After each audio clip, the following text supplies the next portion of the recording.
Sementara banjir akibat meluapnya Sungai Bengawan Solo melanda 4 kecamatan. Luapan sungai terpanjang di Pulau Jawa ini merendam ratusan rumah di 2 kabupaten. Banjir bandang terjadi setelah hujan deras yang mengguyur wilayah hutan dan perbukitan. Bencana adalah peristiwa yang mengancam dan mengganggu kehidupan masyarakat yang disebabkan oleh faktor alam, faktor non alam maupun faktor manusia, sehingga mengakibatkan timbulnya korban jiwa manusia, kerusakan lingkungan, kerugian harta benda, dan dampak psikologis. Berikut ini adalah pengelolaan bencana di Balai Besar Wilayah Sungai Bengawan Solo.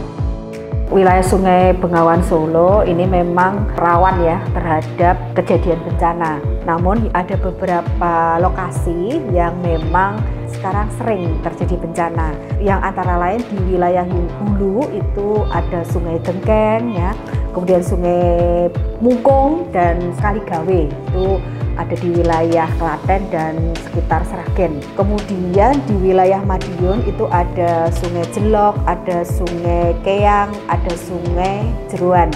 Kemudian yang cukup banyak lagi itu berada di wilayah hilir, yaitu ada Kali Wulung, kemudian Sungai Pacal, Kali Lamong, Blawi, dan Sungai Gondang. Tahun 2022 ini itu kita mencatat ada 80 kejadian bencana. Nah, antara lain untuk tanggul dan tebing longsor itu berjumlah 18 kejadian, kemudian ada jembatan, kemudian sempadan sungai yang amblas itu ada 3 kejadian, dan banjir serta genangan itu ada 59 kejadian. Kemampuan dari tim BBWS Bengawan Solo untuk cepat hadir di lokasi terjadinya bencana. Tentu setelah tim bencana BBWS Bengawan Solo hadir, di situ dilengkapi dengan pengiriman alat berat, kemudian juga pengiriman bahan banjiran yang diperlukan, dan yang ketiga adalah dengan persiapan pembentukan posko banjir. Dalam penanganan bencana kita ada posko bencana ya. Posko bencana kita ini terbagi atas di wilayah hulu, ini ada posko hulu 1 itu di Pabelan, posko hulu 2 itu di kantor Palur, kemudian di wilayah Madiun itu posko Madiun 1 itu di DI Panjaitan, kemudian di Jalan DI Panjaitan, kemudian yang Madiun 2 itu di kantor OP Jiwan. Nah, kemudian yang terakhir itu di wilayah hilir, posko bencana 1 kita, hilir 1 kita itu di Bojonegoro, dan yang terakhir di Babat.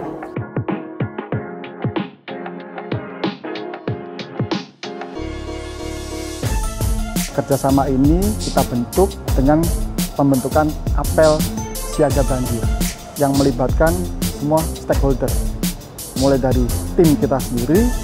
Kita juga mengundang dari BPBD, kemudian dari dinas-dinas PU, dari organisasi masyarakat yang terlibat.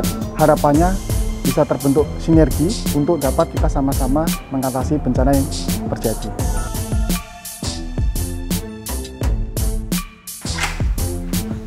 Wah, cerah nih. Berangkat ke kantor ah. Nah, ayo berangkat ke kantor. Ayo, Mbak.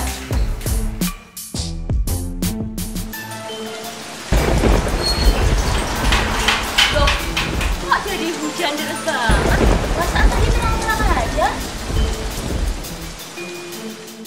Bencana memang itu tidak kita harapkan, tetapi kalau datang ya memang harus kita hadapi. Nah, sehingga pada saat terjadi bencana, kami menghimbau kepada masyarakat tidak panik, dan masyarakat juga lebih penting itu pada pra bencana ya, untuk selalu menjaga kebersihan, kelestarian dari sungai-sungai kita sebagai tampungan air pada waktu musim hujan gitu ya. Jangan membuang sampah ya di sungai kita ya, sehingga nanti sungai akan kotor dan akan mengurangi dari tampungan air di sungai kita. Fenomena perubahan iklim global berdampak pada timbulnya bencana hidrologi dan hidrometeorologi di berbagai belahan bumi termasuk di Indonesia. Kekeringan saat musim kemarau dan banjir di musim penghujan merupakan hal yang sudah sepatutnya kita antisipasi bersama. Kami harapkan masyarakat juga harus siap dan siaga bersama kami mengantisipasi dan menghadapi bencana banjir ini. Masyarakat dapat melaporkan setiap kejadian banjir di lokasi masing-masing melalui hotline BBWS Bengawan Solo, Instagram, dan media sosial lainnya yang terdapat di BBWS Bengawan Solo. Jajaran Balai Besar Wilayah Sungai Bengawan Solo siap dan sigap mengantisipasi dan menghadapi musim banjir di lingkungan BBWS Bengawan Solo.